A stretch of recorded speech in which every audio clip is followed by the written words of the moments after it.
Yo, what's going on, people? About to get up out of here. It's raining right now. One of my subscribers recommended that I watch a movie.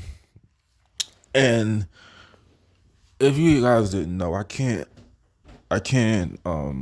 read without noise playing in the background. That's why I like to watch videos or interviews because I can't read in total silence. And I was simultaneously watching this movie. It's called Chameleon Street. Okay, Chameleon Street. And I'm glad I was told about this movie because it's actually based on a true story.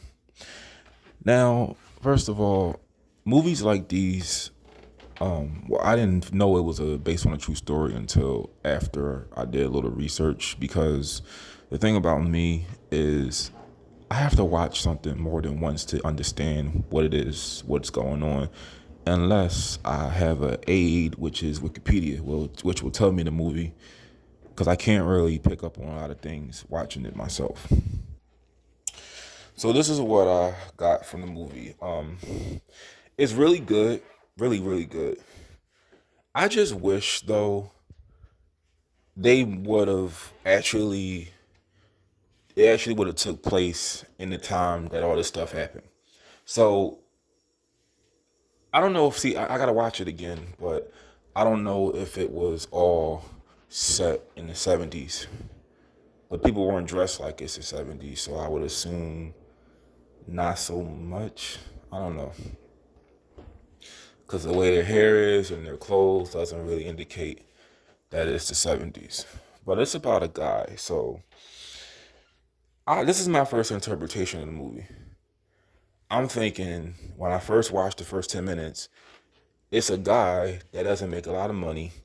That's I thought he was like a out of work doctor, right? Or a medical school student, or one of the two that was about to resort to selling drugs to make money or rob a bank. That's what I first thought.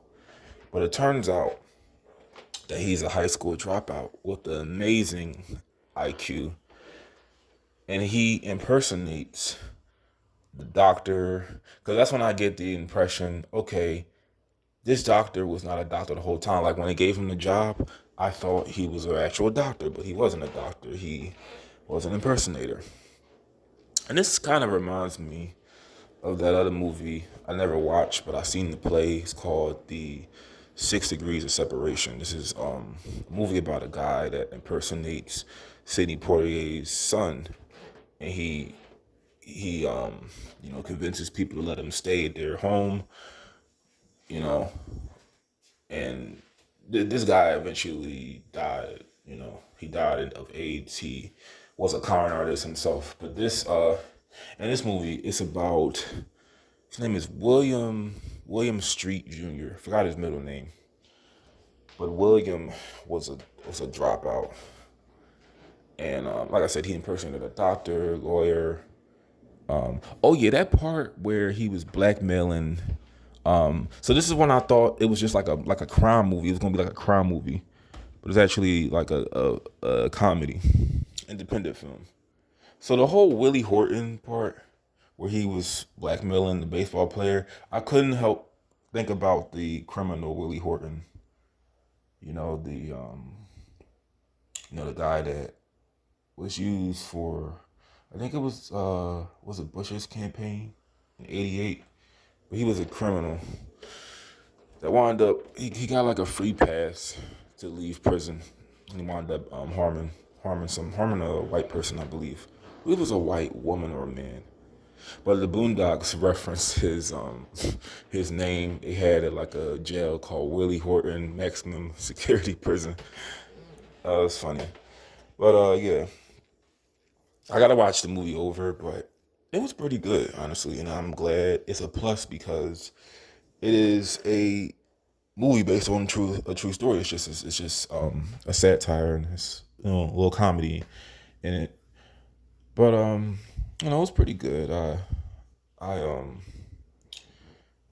I just wish they would have actually had things set in the times they were in. All this stuff took place in the 1970s.